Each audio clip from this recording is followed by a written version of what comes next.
Hola, bienvenidos una vez más a otro episodio de Tenemos Mucho que Decir.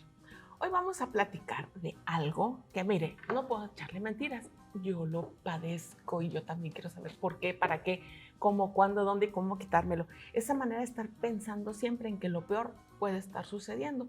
Yo le llamo pensamiento catastrófico. Ahorita me va a corregir, a ampliar o a decir que tengo razón nuestra experta del día de hoy. Y comenzamos.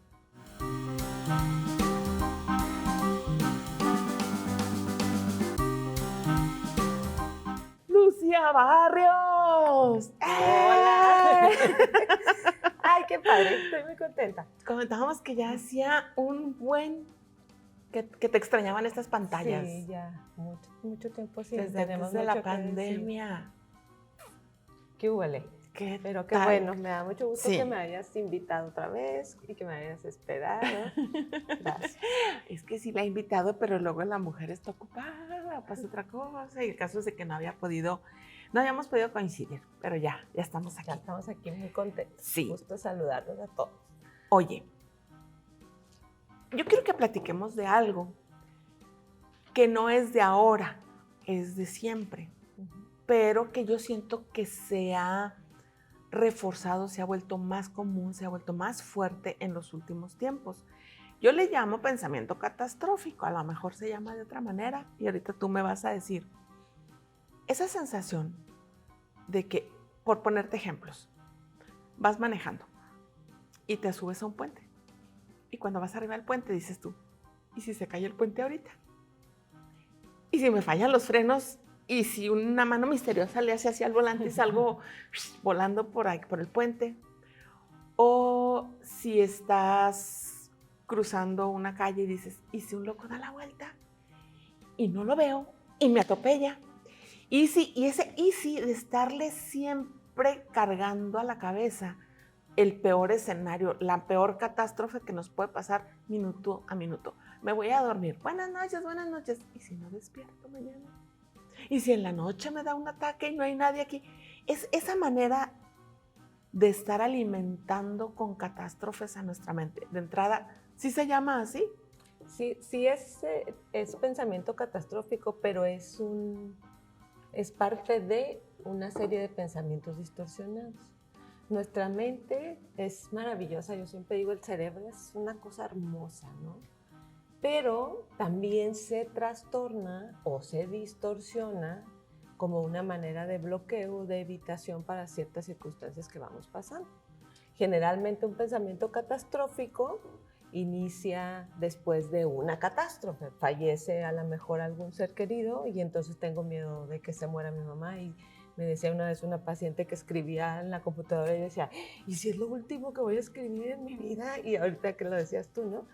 Pero es parte de los trastornos cognitivos o que tienen que ver con la cognición. Nuestro procesamiento de información nos trae a pensamientos de largo plazo, de la memoria del trabajo y sensoriales, pero también está esta parte de la fantasía de largo plazo. Entonces, cuando nosotros nos enfrentamos a una situación de frustración o a un problema, la mente empieza a bloquearse.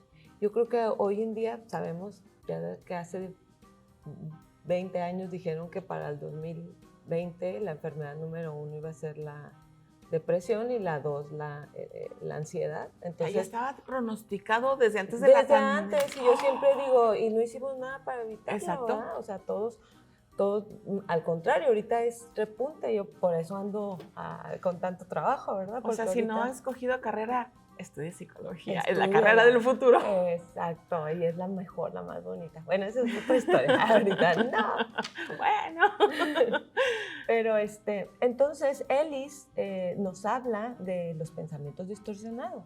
Ellis dice que tenemos al menos 15 pensamientos distorsionados en general. Ellos hicieron ciertos estudios, evaluaciones y midieron los pensamientos que tienen. Generalmente cuando los pacientes llegan a mi consulta por estos patrones de ansiedad, ¿verdad? Y que platicamos ahorita que ahora pospandemia es un repunte.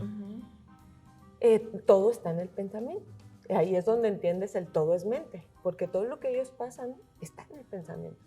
Entonces, una de las tareas que les dejo es, vas a estar escribiendo todos los pensamientos erróneos, o sea, no erróneos, sino todos los malos pensamientos. A ver, espérame. Ahorita que dices, cuando hablas de pensamientos distorsionados, hablamos de cualquier pensamiento que no sea acorde a la realidad, para bien, para mal, o sea, también cuando piensas el positivismo exagerado, también es un pensamiento distorsionado. También es un pensamiento distorsionado. Cualquier pensamiento que tengamos que no sea estrictamente lo que está sucediendo en la realidad, es un pensamiento distorsionado y se han catalogado que son 15 tipos diferentes. Más o menos. Ok. Bueno, es que cabe señalar, ¿verdad?, que el ser humano somos diseñados para el equilibrio, para estar, por ejemplo, tú eres generoso, estás en equilibrio, de otro lado eres despilfarrador, de otro lado eres un tacaño, ¿no? Entonces, en general, vamos dirigidos al equilibrio y nuestros pensamientos, cuando hablamos de distorsión o erróneos, también se les llama, se van a un extremo catastrófico para protegernos. Es como... ¿Cómo te puedes proteger pensando cosas feas? Es que ahí está el asunto, mira, ahí te va. Ahorita nos vamos a regresar al ejercicio que les pones a tus pacientes de escribir todos los... Sí. Pero ¿cómo te protege? O sea, yo entendería que si estás en una situación frustrante, en una situación dolorosa, en una situación no óptima, tu mente te bloquea y te empieza a hacer y te ponga florecitas. No necesariamente. Pero bloquearte con cosas feas. Sí, tiene que ver con, por eso son trastornos mentales, ¿sí? O sea, trastornan, enferman, se enferma la mente. Por ejemplo, una persona que perdió un ser querido y que está sufriendo mucho por ese ser querido, ¿verdad? Y le duele la pérdida y la ausencia, entonces la mente empieza a ocuparse de, ¿y si me muero? ¿Y si se muere mi mamá? ¿Y si se muere fulanito? ¿Y si se muere manganito? Entonces la mente se empieza a distraer del dolor, de la pérdida de la persona, te causa más dolor. En todos los pensamientos catastróficos. No, te causa ansiedad, pero ya no te duele la ausencia. Okay. Y entonces mi mente, es como cuando les da un ataque de pánico. Ajá. El ataque de pánico es similar a un ataque cardíaco. Entonces, la cuestión sintomatológica es traumante, tanto que ya desaparecen todos los problemas del paciente y únicamente está enfocado. ¿Y si me da el ataque de pánico aquí? ¿Y si me da el ataque de pánico allá? ¿Y si me da el ataque de pánico? O sea, toda su mente está en el ataque de pánico. Esa es la distorsión para ya no atender lo otro que realmente tengo que solucionar. ¿Sí me explico? Ok. Entonces, la mente aparte, no me expliqué. Sí, pero me parece como incluso cruel. Exacto. Que para que no me duela aquí, me lastimo acá.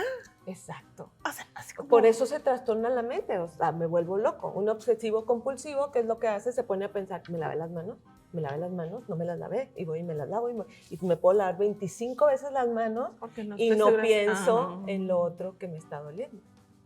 ¿Sí me explico? Sí, solo me parece cruel, o sea, sí lo entiendo, pero me parece cruel que... No sé, o sea... Es una enfermedad, sí, obviamente, exacto, es una enfermedad, son enfermedades mentales, sí. Que es lo que tratamos, pero pues es una parte extraña, ¿no? Yo creo que nosotros cuando ya estudiamos el cerebro y todas las patologías y todas las situaciones que pasan, dices, bueno, de cierta forma el cerebro te estaba protegiendo de aquello, ¿verdad? Y te podías a lo mejor haber suicidado o algo, pero estabas allá lavándote las manos 25 veces. ¿Sí me explico? Ok, sí, bueno, así. Sí. Entonces es algo bonito, ¿verdad? Dentro de todas las patologías. Entonces Ellis nos dice... Es algo bonito. Es que, bueno, de mi carrera a lo mejor del trabajo, ¿verdad? Sí, no me refiero a que lo padezca, obviamente, todo mi respeto. Sí, dije yo, qué cruel, la verdad. Malévola, no. No, me refiero a la ciencia, ¿no? Sí. Que lo trabaja. Entonces, Ellis, en estas encuestas, dice, al menos hay 15 pensamientos. Mira, vamos a verlos más o menos uno a uno, así rapidito. Dice, está el del filtraje. ¿Qué es el filtro? Pues lo que tú, por ejemplo, los frijolitos y los estás lavando en un colador y se filtra el agua, ¿verdad? Y se queda lo importante. Sí, se va al polvito, se va a cualquier... En el pensamiento del filtraje, ya ves que está lo positivo y lo negativo. En el pensamiento del filtraje, lo positivo sale y se queda solamente lo negativo. Y entonces todo es, te vas a caer, te va a salir mal, vas a chocar, esa persona es mala. Ya es que dicen, yo con solo ver a la persona, yo sé que es mala. Filtraje.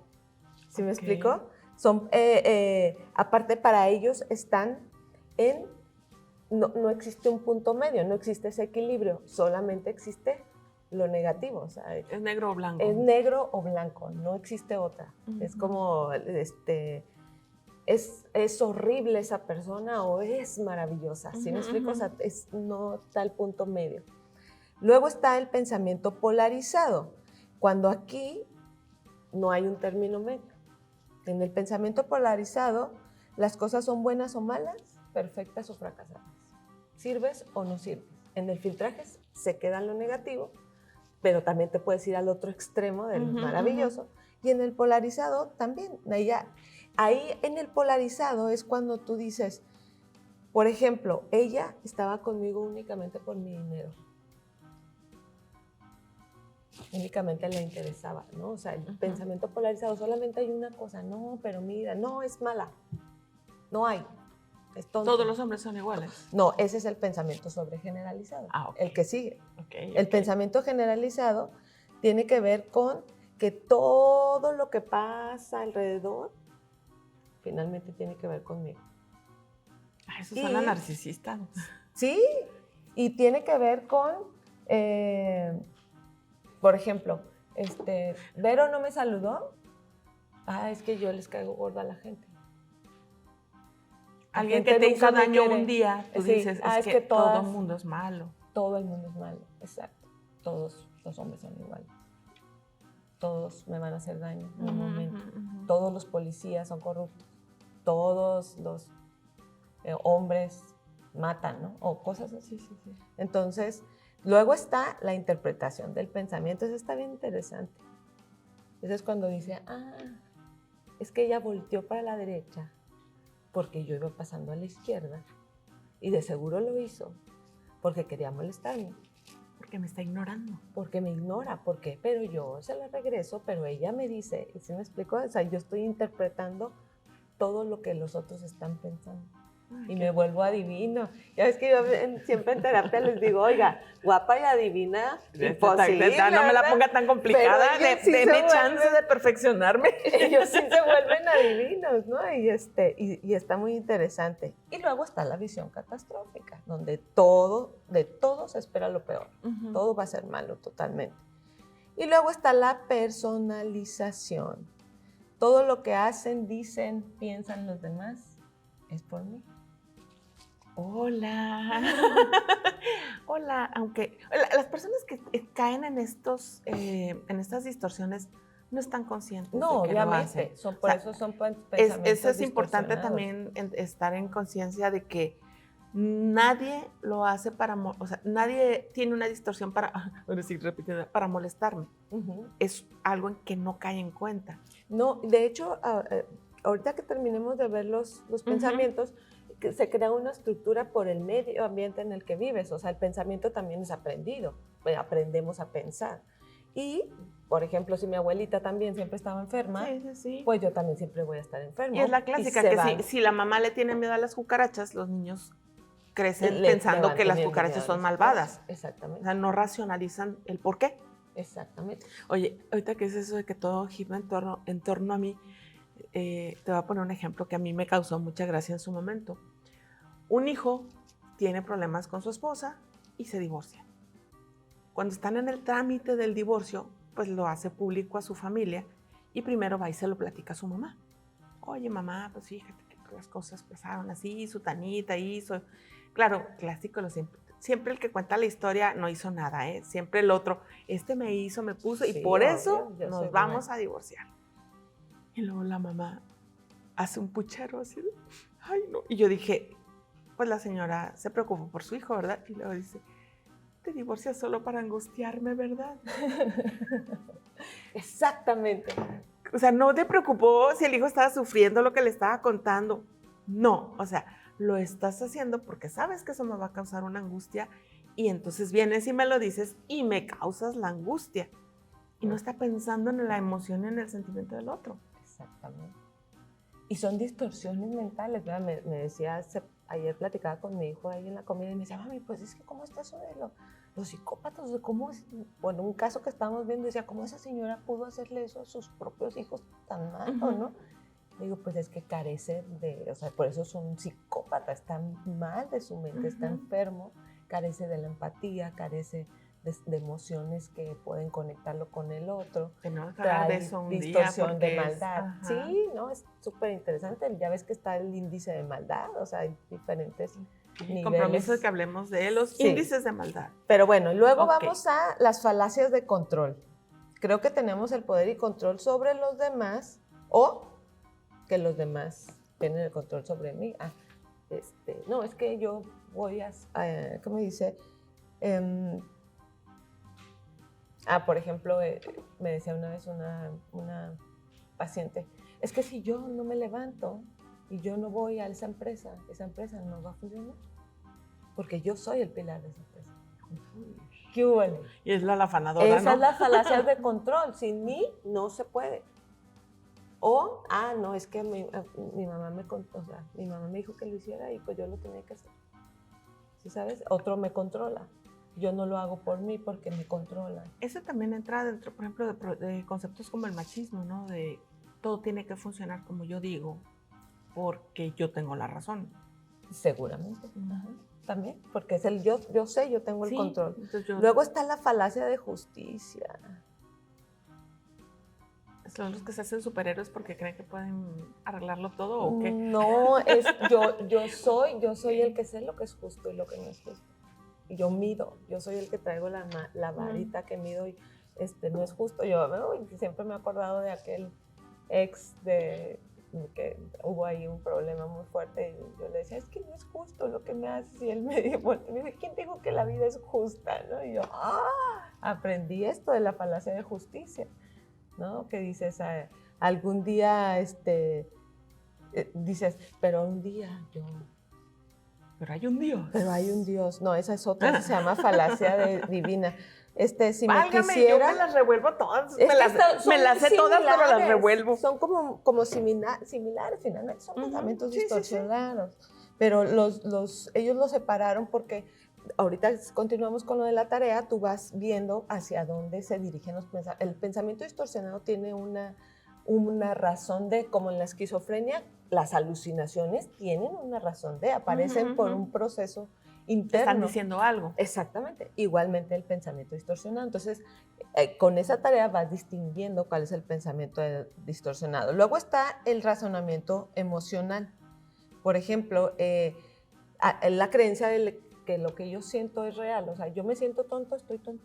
Y todos me ven como tonto. Y pues no puedo. Oye, ese tipo de pensamientos pueden ser sembrados, que alguien un día te lo dijo y tú lo compras y te lo pones. O puede ser. Fíjate por que eso son distorsionados. En paz descanse, yo tenía una pariente que nunca le podías decir cosas que hiciera si no sacaba inmediatamente una libreta para anotarlo. Porque ella, ella ya falleció y falleció de anciana. Pero ella cuando estaba en la primaria, la maestra le dijo que tenía mente de teflón. Es que yo no me puedo aprender. Ay, pues si no está difícil. No, es que no me lo puedo aprender porque a mí me dijeron que yo tenía mente de teflón. Y yo decía, ese es un pensamiento cómodo. O sea, no me esfuerzo por generar habilidades en la memoria, porque como un día me dijeron que tenía memoria de teflón, pues me la compró y me queda bien. Lo que pasa es que no todos tenemos la misma capacidad de resiliencia. Por ejemplo, pues tú y yo le diríamos, ¿y tú de qué la tienes, no? La tuya de qué sabor. Pero hay gente que no, hay gente que se queda con el golpe y se quedó con el golpe. Entonces, como no hay esta otra contraparte de alguien que le diga, claro que no, eres bien inteligente, tú puedes. Entonces, se la compró y se la quedó. Se la compró y se la quedó. Son estas etiquetas que me adhiero, me tatúo y yo soy, es la fuerza del yo soy.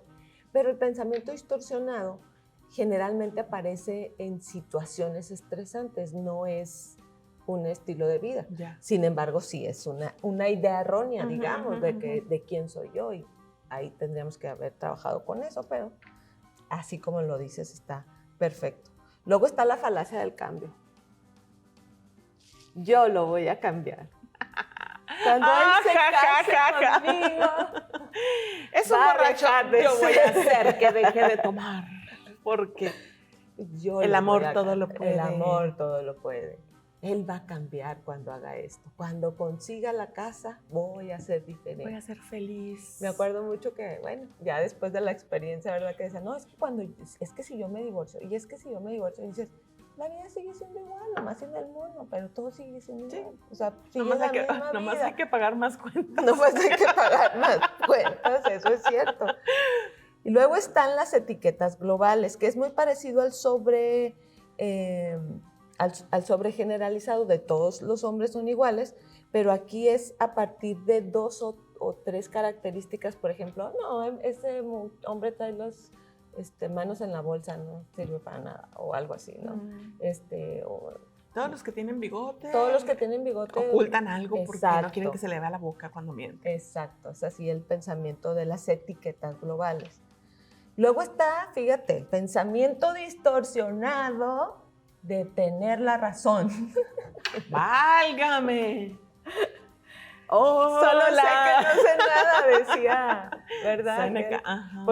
Porque realmente no siempre tenemos la razón. Imposible. Pero no es lo que yo digo, porque yo dije, y siempre está, ¿ya ves? Por eso el te lo dije pega tanto. Es que es maravilloso decirte lo dije. Pero fíjate, bueno, ahorita vamos a llegar a la profecía autocumplida con los pensamientos distorsionados. Sí tenemos tiempo, ¿verdad? Sí, todavía andamos, todavía vamos. Bueno, luego del pensamiento distorsionado de creer que tienes la razón, y reenfatizo, viene la falacia de la recompensa divina. Pero allá en la otra vida. Ay, es que sufro, pero está bien porque me estoy ganando el cielo. Esta es mi cruz, pero allá voy a andar en calles de oro y de cristal. O un día Dios me va a mandar el hombre perfecto para mí porque yo trabajo tanto. Un día Dios me va, ¿sí me explicó? Okay. La falacia de la recompensa divina, ¿qué huele? Sí, no sé que entonces no, tampoco eso va a pasar. Bueno, ahorita vamos a hablar también del pensamiento de la fe. Luego está el pensamiento de culpabilización. Todo es mi culpa. No, es que por mi culpa hicieron esto, por mi culpa se van a divorciar, por mi culpa llegó tarde, por mi culpa. Sí. O tú tienes la culpa de todo. Y ya hay personas que, bueno, yo las tengo en terapia, ¿verdad? Por culpa de mi mamá yo soy así, mi mamá tiene la culpa, y mi mamá me quitó, y mi mamá me hizo, y les digo, oye, pues ya tenías 30 años, sí, pero mi mamá... Entonces, ella tiene la culpa. Sufro porque cuando era niña mi mamá no me dejaba jugar. No, y hasta la fecha. ¿Cuántos años tienes? 60. Ah, ok. Felicidades. Sí, venga a terapia, vayan a terapia. Luego está el pensamiento distorsionado, que es ya el último, el debería. Los deberías. ¿Cuántos deberías?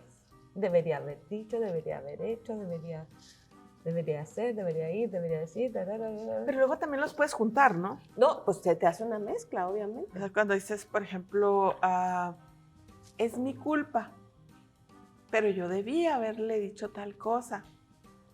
Pero lo que pasa es que pues yo estoy tonta. Ajá, y también funciona como cuando estás, que tuviste alguna como discusión y luego ya después estás pensando y dices, ay, le hubiera dicho esto, es el debería.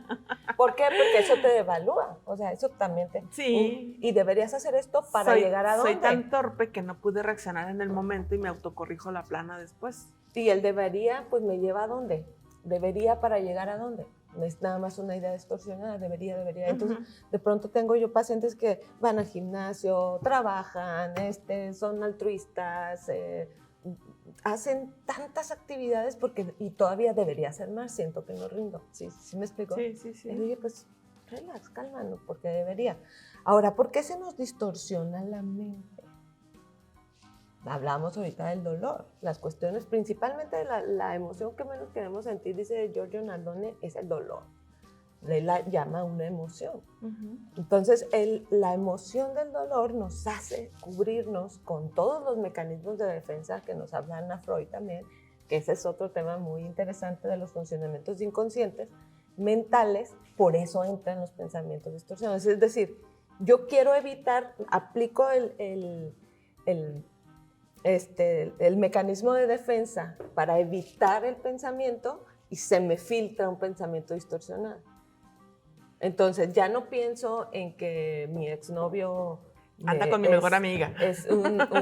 Exacto, ya nada más digo todos los hombres son infieles y ya no voy a tener amigas porque todas las amigas son desleales. En vez de racionalizar que ese hombre en particular te está fallando con esa mujer en particular, o a lo mejor no, porque fue tu novio hace 3 años. O sea, en vez de racionalizar lo que pasa, lo suples con un pensamiento. Con un pensamiento distorsionado que me atormenta, porque la culpa o el ser culpable de algo siempre va a buscar un castigo y nos castigamos en nuestro soliloquio, que es este pensamiento, con los pensamientos distorsionados. Entonces, cuando yo le dejo esta caja de pensamientos al paciente y él empieza a estar, no sirvo para nada, soy un inútil, la vida no me lleva, de seguro me va a estar poniendo el cuerno, todos estos pensamientos que atormentan, cuando él viene a ver cuáles pensamientos hubo, entonces tú agarras la teoría de Ellis y metes y dices, pues tiene más pensamiento de culpa, ok, vamos a trabajar la culpa. O tiene más pensamiento son etiquetas globales, ok, vamos a ayudarle por acá. Y ya tú vas, que esa es la intención de saber cuáles son los pensamientos distorsionados para saber cómo tratarlos. A facilitar el por dónde ir. Ahora, nuestro pensamiento, ¿cómo aprendemos a pensar? Pues mucho del ambiente donde nos desenvolvemos. Hace poco me decía alguien, ya ves que mi hija anda en Brasil, y me decía, pues ¿cómo tu hija se pudo haber pensado en eso? Y pues es lo que hablas en casa, ¿no? Porque ella decía, mi hija ni siquiera me menciona eso. No, pues tú se lo tienes que enseñar a ella, no al revés, ¿no? Entonces todo tiene que ver con el pensamiento, la estructura de la mente, los sueños, los proyectos de vida, con lo que escuchas.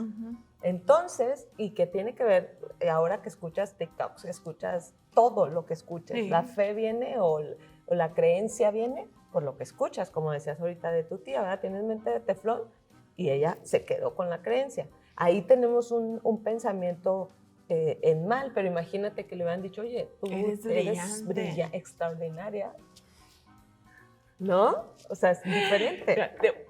Les voy a confesar, es un secreto, nunca lo he platicado. Cuando yo era muy chiquita, estamos hablando, no sé, primero, segundo de primaria, o sea, muy chiquita.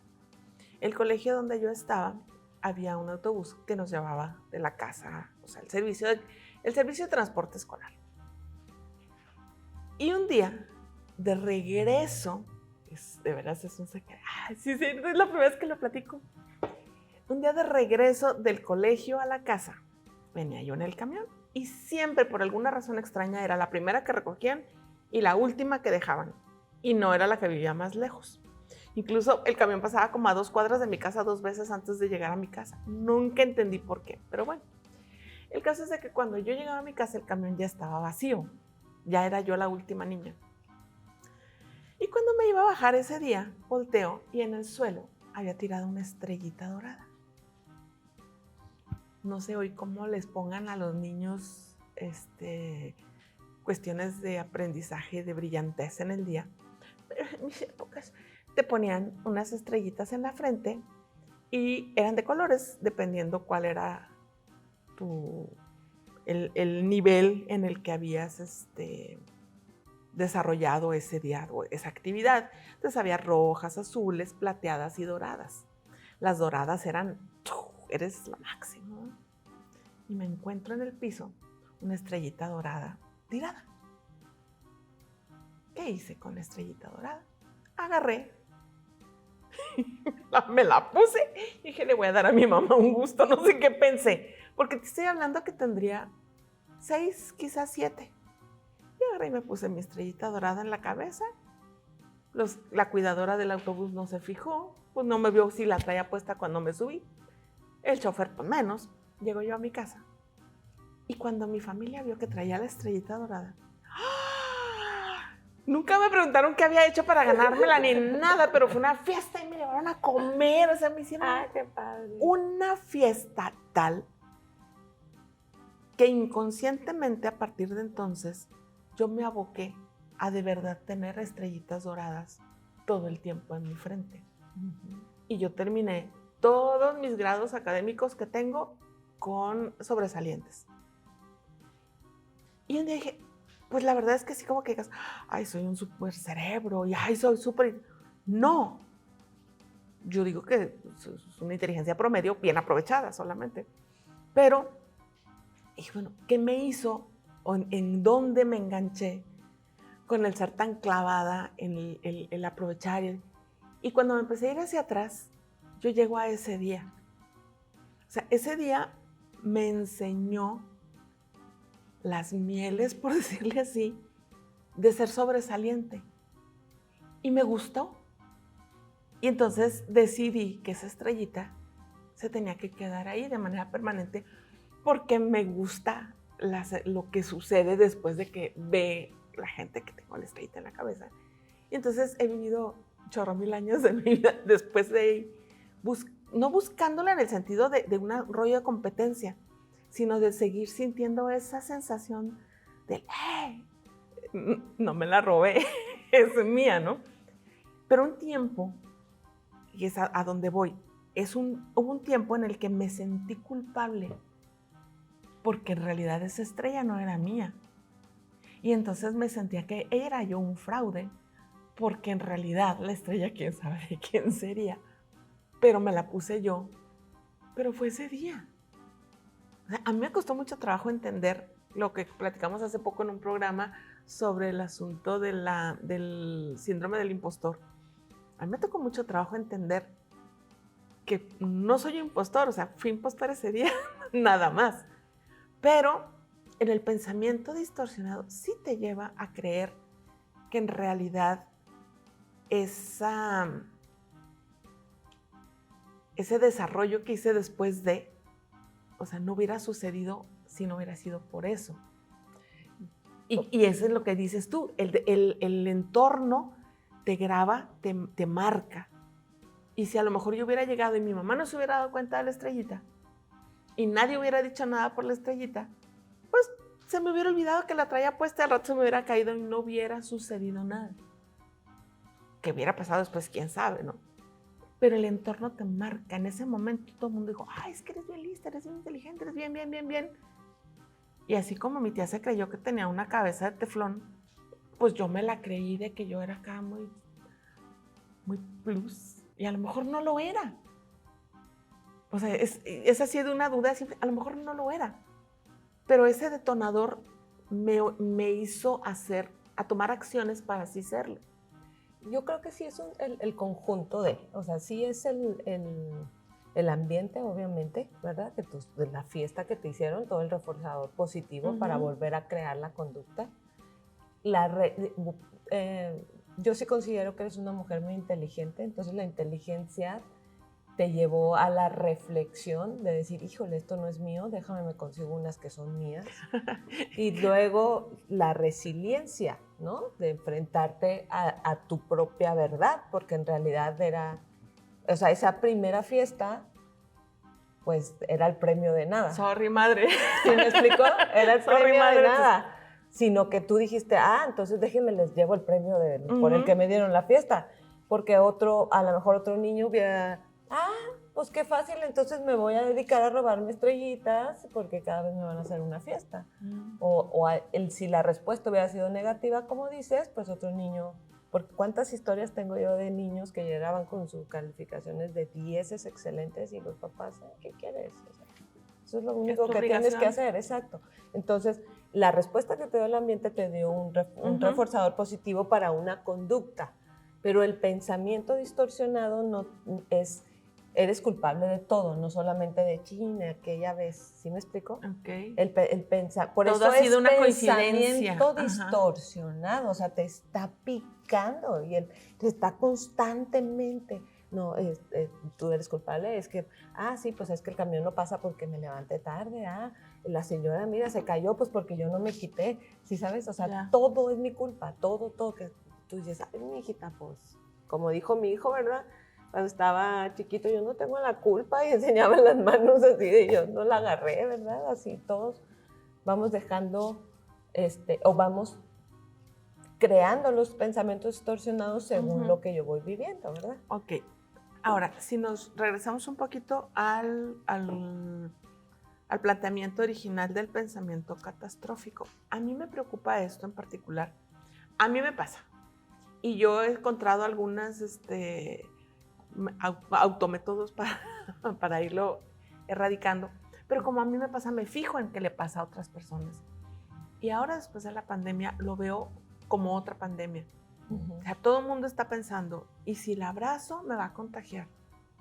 Y si me vuelvo a contagiar o me contagio por primera vez, me voy a morir. Y siempre estamos angustiándonos por lo que ni siquiera ha pasado y que probablemente ni pase, ¿no? Vuelvo a lo mismo, o sea, el pensamiento distorsionado viene siendo patología, ¿verdad? O viene siendo parte de pensamientos de ansiedad, o de trastornos de ansiedad, de trastornos de adaptativos, de toda esta parte que tenga que ver con la cognición. Ahora, el pensamiento distorsionado que está constantemente picando, ahora cuando vamos a los tiempos de pandemia, yo ahora la verdad es que tengo muchísimo trabajo y es tanta gente, o sea, tanto, de verdad, intentos suicidas, cosas bien fuertes que están pasando post pandemia.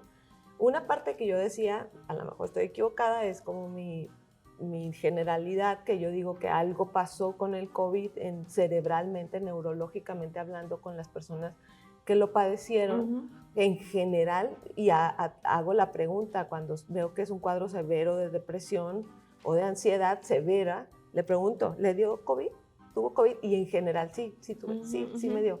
Entonces, considero que neurológicamente hubo un daño cognitivo, más todo pues, el impacto y el trauma que ocasionó la pandemia de encerrarte en la casa, de estar solo con tus pensamientos, pues cuántos divorcios se detonaron, que el divorcio traía su patología de duelo y encerrados y en pandemia, y aparte los niños sin ir a la escuela y las personas trabajando en casa con los niños ahí, siendo maestros, o sea, se hizo una patología de estrés. Por eso ahorita hay mucho burnout, digamos, tanto laboral como en la vida diaria. La gente andamos quemados en la vida por todo este estrés que hemos acumulado.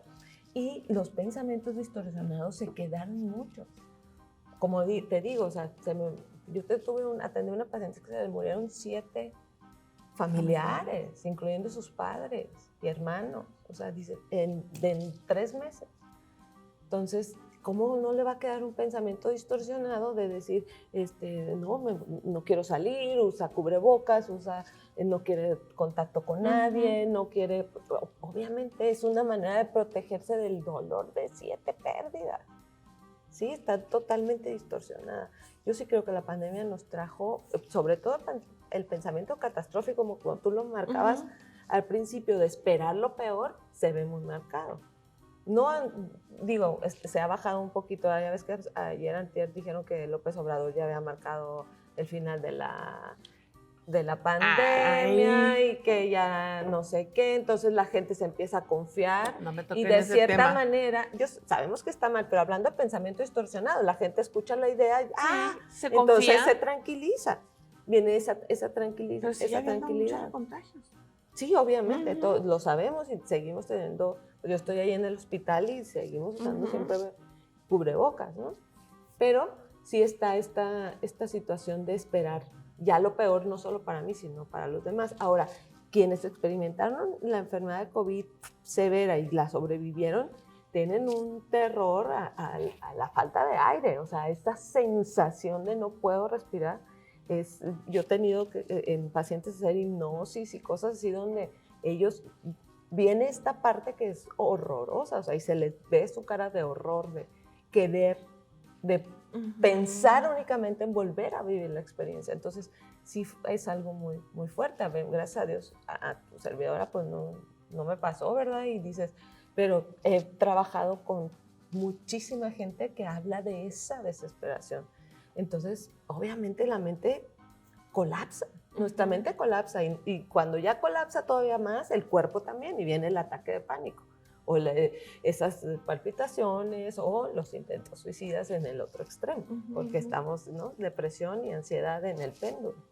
Oye, luego tenemos que hablar también de esa situación del despunte de los suicidios en los jóvenes. Y muchísimos, y hombres, muchísimos hombres se están suicidando, y también yo creo que tiene que ver con parte, ¿verdad?, con la perspectiva de género, y que los hombres no se les permite expresar sus emociones, ¿no? Y se queda en pensamiento, se queda en mente.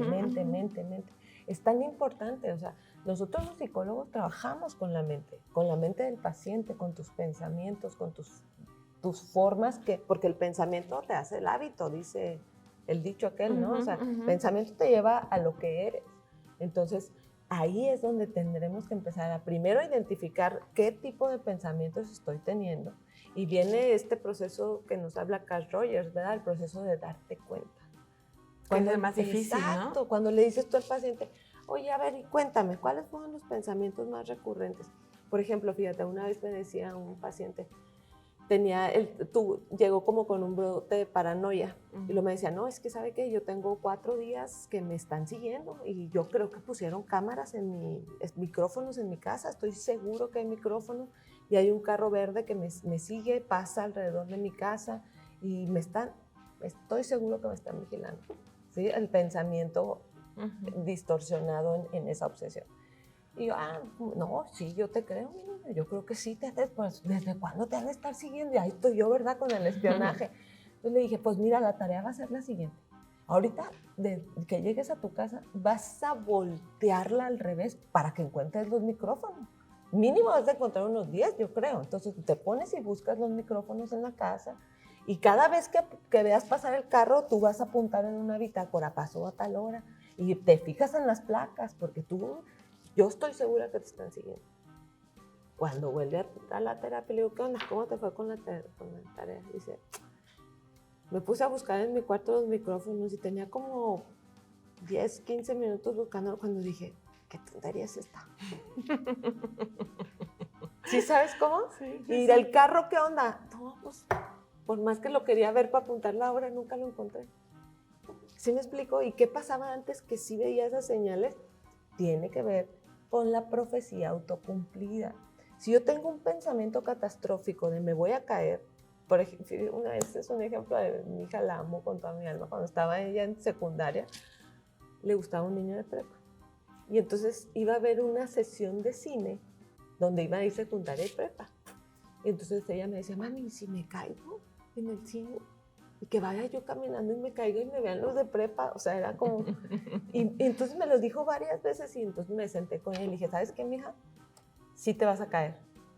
Entonces vamos a planear qué vas a hacer cuando te caigas, porque puedes soltarte riendo, puedes llorar, puedes levantarte y salir corriendo, ¿qué vas a hacer si te caes? Y se quedó ahí así como, mamá, ¿por qué me dices eso? ¿No? Y sí se quedó con el pensamiento. ¿Y qué crees? Se cayó.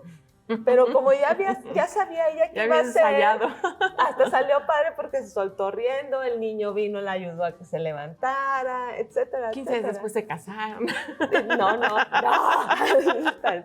todavía no, pero a lo que voy es que se cumple el pensamiento. O sea, tengo una profecía autocumplida, se llama en la teoría, ¿no? Entonces, por eso cuando te leen las cartas, te leen la mano, te dicen el futuro, te dan una profecía y tú ya te encargas de cumplirla. Nuestro cerebro también es una cosa maravillosa a la hora de crear lo que queremos y abrirnos las puertas consciente o inconscientemente de a dónde queremos llegar. Lo mismo para lo malo. ¿Sí me explico? Si me voy a caer, no voy a caer.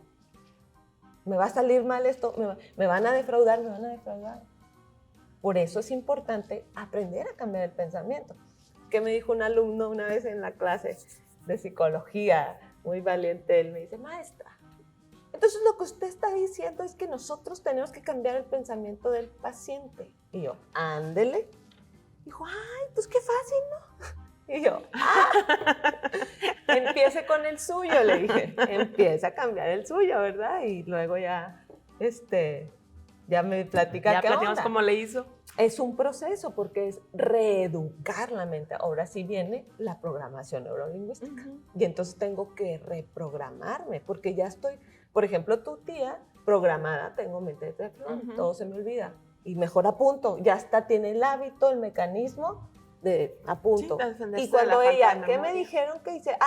Voy a ver mi lista. O sea, ya el cerebro no hace el recorrido de ir a la memoria. O sea, ella solo lo distorsiona, ¿te das cuenta? Y se le distorsiona todo en la vida. Ahora, cuando me doy cuenta que hay que poner atención o que si abrir la cabeza de que alguien nos diga, oye, estás pensando, que me doy cuenta que yo tengo pensamientos distorsionados.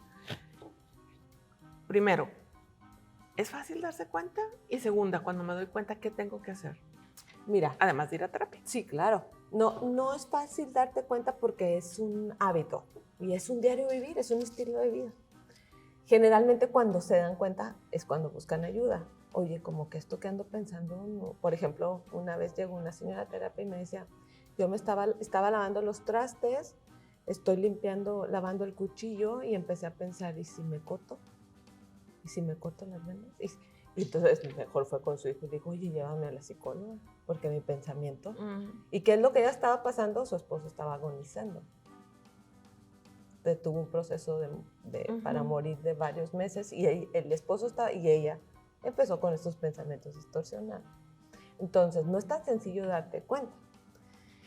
Ahora, cuando la gente te dice, pues por eso mi trabajo es, yo les digo a los alumnos, mira, a veces llega la pareja y desde la primera sesión tú dices, aquí ya no hay nada, o sea, no se va a armar. Pero si tú se los dices ahí en la primera sesión y dices, oigan, según las teorías y lo que veo, aquí ya no se arma nada, ya no van a volver. Pero tengo un primo abogado. Se van a ir y no van a volver y pueden seguir ahí unos 3 años más en ese conflicto.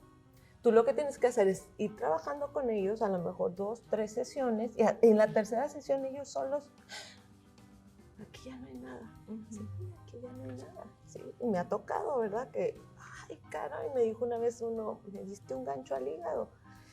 Pues tú solo, tú te diste cuenta, yo te llevé a darte cuenta, porque si te lo digo, te lo voy a...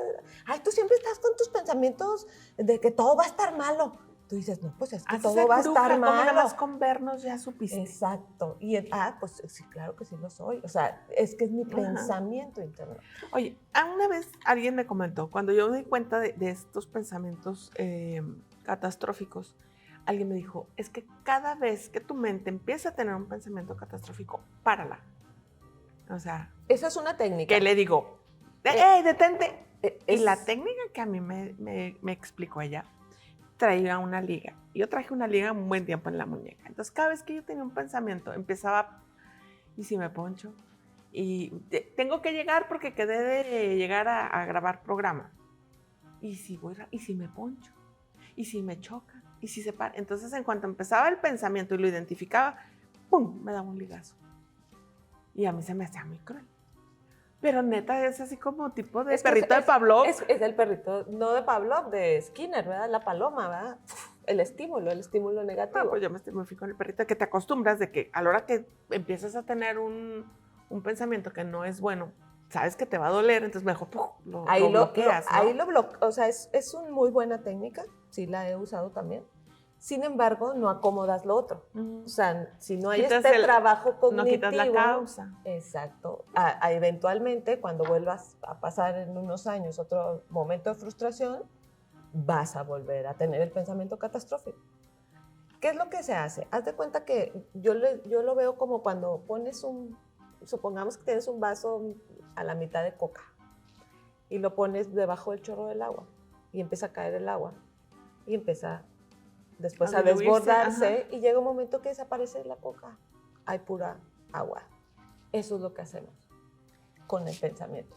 Por un lado, empiezas a escupir todos los pensamientos, como te digo, con esa caja de pensamientos, que al principio tu servidora, yo misma hago las técnicas, las aplico para mí, y a veces digo, ay, o sea, son demasiados, ¿verdad? ¿Cómo pienso? Dije, en aquella crisis, ¿verdad? Yo decía, no manches, acababa el día con un chorro de papelitos, pero son como escupitarajos de pensamientos. O sea, seguro me voy a ponchar llegando allá, mejor no quisiera irme porque me va a pasar algo malo, y lo arrancas, lo doblas, abres la caja, lo metes y la cierras. Es el proceso.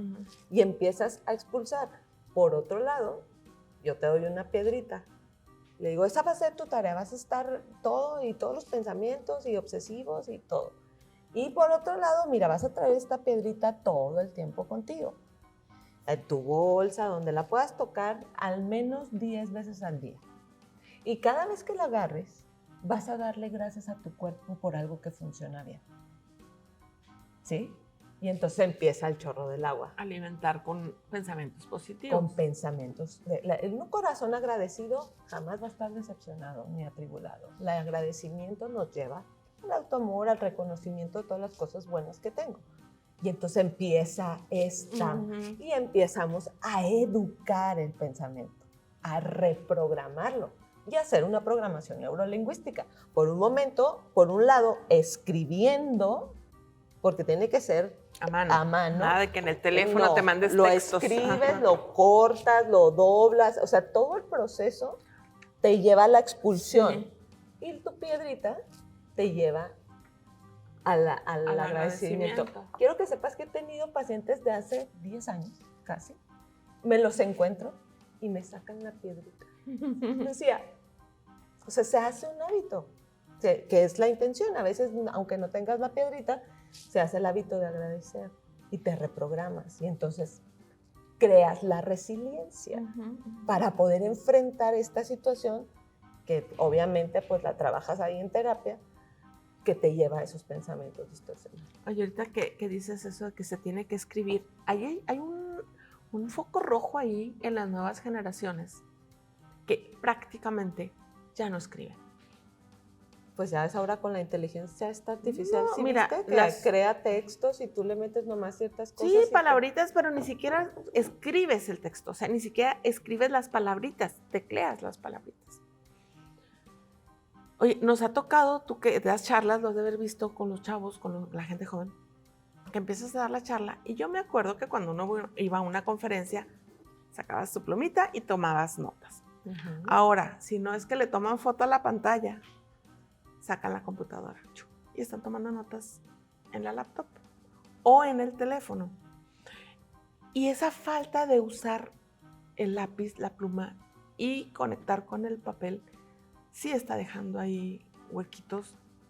Yo acabo de terminar un taller de literatura de autobiografía y yo les explicaba a las señoras que el tener el contacto y escribir a mano te sirve de catarsis, o sea, no es lo mismo ni que lo...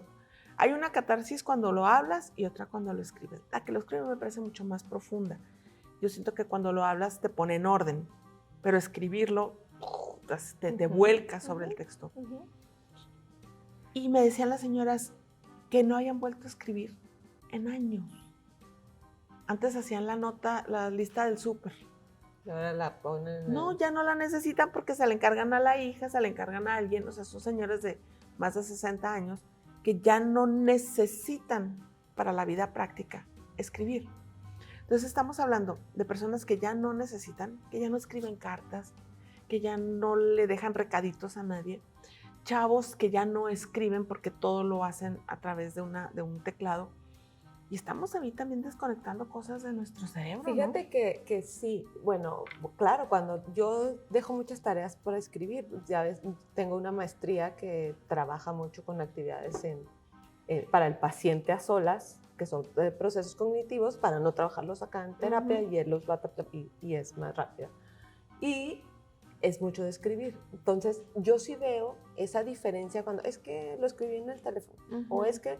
Y entonces les digo, no, mira, cuando tú escribes a mano, tienes Wernicke, Broca, corteza motora, visual, lo motriz, todo tu cuerpo, tus emociones, tus sensaciones, tus... vaciados sobre el texto. Y te llevas, y es muy diferente a esto.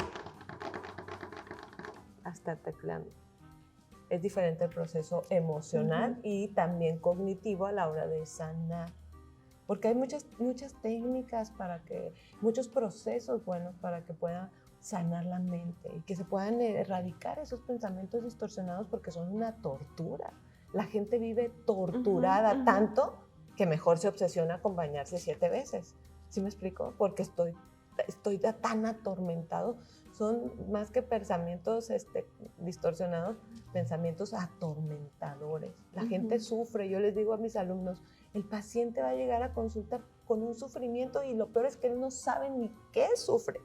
Tú tienes que ayudarle a encontrarlo. Y más que a veces el proceso para atreverte a ir a terapia es muy largo. Entonces ahí hay otro factor de que sabes que lo necesitas, pero o te da miedo, te da vergüenza, o sientes que no tienes los recursos, O a veces sabes que lo necesitas, pero no quieres hacerlo, ¿verdad? Sí. Y que dices, a mí nadie me va a venir a decir otro que vive peor que yo. Entienda, no es de mi vida la que le voy a hablar, sino de la teoría de mi profesión, ¿verdad? Oye, y otra cosa con los psicólogos. Yo he oído que dice, es que he ido 4 y no me han aliviado. O sea, si no es que te tomes una cápsula también. Pero yo les digo, a lo mejor la comparación te va a parecer chistosa, que un buen psicólogo es como las chanclitas viejas. A ver. No todos los zapatos se van a convertir en una chanclita vieja que te haga sentir cómodo y que tú sepas que si vas a caminar te pones la chanclita vieja y vas a aguantar. Entonces te tienes que probar un zapato que a lo mejor es el que te va a gustar porque se ve muy bonito, pero a las 2 horas ya no lo vas a aguantar. Claro. O vas a traer uno que no te hace sentir cómodo. O vas a traer uno que se le quita la tapita. Entonces tienes que probar varios hasta que hagas clic con uno y esos zapatos se vuelvan tus zapatos, de tanto que se vuelvan las chanclitas viejas en las que te sientes cómodo de ir y que sabes que si vas a recorrer un camino largo, ya sabes cuáles son los zapatos que vas a tomar. Ir con un psicólogo y que no hagas clic, que sientas que no te funciona, que sientas que no avanzas, no quiere decir que la psicología no sirva. Quiere decir que ese psicólogo en particular no es el que te puede funcionar para tus males. Claro. Entonces, no es válido que abandones la alternativa de tomar terapia porque a lo mejor con un terapeuta no te sentiste a gusto. Vamos al pensamiento sobregeneralizado o a las etiquetas globales, ¿no? Es que ya fui a 4 y no me sirven. Pues ve a 5, pues ve a 6. Mira, muchas veces, yo siempre digo que todo tiene su tiempo, ¿verdad? Que dice Salomón, todo tiene su tiempo debajo del sol. Y también siempre creo que cuando el paciente llega a mi consultorio con Lucía, no es casualidad, ya estaba como pactado, ¿verdad? Ahí le tocaba. Ya estábamos a tiempo. Generalmente son muy pocos los casos que yo te podría decir que me quedé así como que, ay, se me fue, no supe qué, no, o sea, no. En general es el acompañamiento. Sí considero, y lo digo con respeto, que no todos los psicólogos ejercemos nuestra profesión de la misma manera, ni nos preparamos de la misma manera. A veces yo puede ser un psicólogo que tenga una maestría en comportamiento organizacional y quiere dar clínica, pues no estás tan preparado para, y viceversa. Ahora, también ahorita hay mucha confusión y esto quiero hacer el énfasis porque hay muchos coachings que se manejan con esta psicología positiva. Es que tengo un taller, un diplomado en psicología positiva y entonces yo ya sé dar terapia. No. Un terapeuta lleva sus 5 años, 4 años de universidad en una licenciatura y te llevas tus 2, 3 años de maestría en la especialidad de la clínica para ser psicoterapeuta y la misma experiencia te va dando. Entonces, no siempre es el paciente, no siempre es el terapeuta. Pero una cosa sí le voy a decir, el paciente sobrevive con terapia, sin terapia y a pesar de la terapia. Así que sí, todos podemos encontrar nuestro terapeuta perfecto. Y también reflexiona, ¿verdad? 4 terapeutas, pues hay un común denominador, ¿no? O sea, también tendríamos que ver la otra parte. Sí. Pero sí es muy bueno encontrar a alguien que te ayude, que te guíe y sobre todo que sea profesional, que sepa hacia dónde te está llevando, ¿no? Por ejemplo, volviendo al punto del coaching, el coaching es como un motivador. Sí, tú puedes llegar a la meta.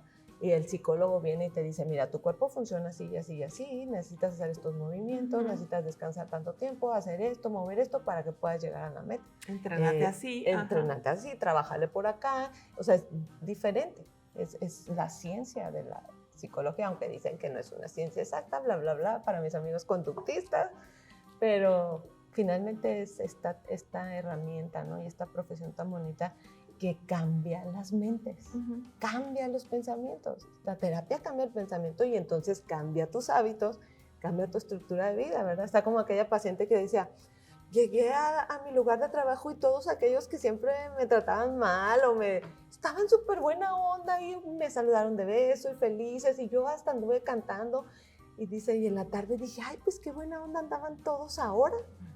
Y dice que se queda pensando y dice, ¿serán ellos o seré yo? ¿No?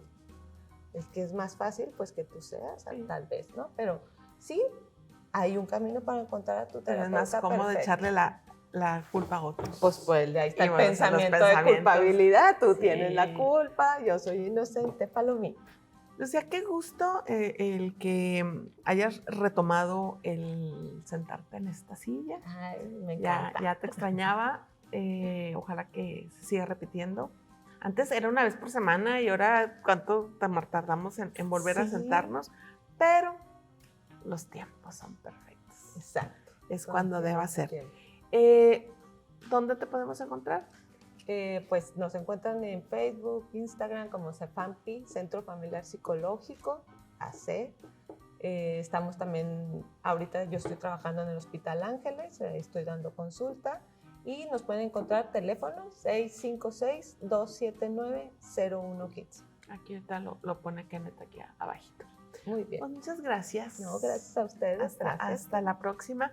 Y pues, yo soy Verónica Palafox. Eso fue Tenemos Mucho que Decir. Acuérdese que nos puede encontrar literal en todas las redes sociales. Estamos en YouTube, estamos en Instagram, en TikTok, en Twitter, en iBooks, en Podvine, en RSS, en Facebook y en nuestra página www.y-tenemos-mucho-que-decir.wordpress.com. No se haga malo, mire, vaya, vea el programa, dele like y póngale seguir. No sabe de verdad cómo apoya al desarrollo de los programas y que usted le dé seguir a las páginas de sus creadores. Así que, pues bueno, como Tenemos Mucho que Decir, como Verónica Palafox o como sea, búsquenos, encuéntrenos y síganos. Que tengan un bonito resto del día. Hasta la próxima.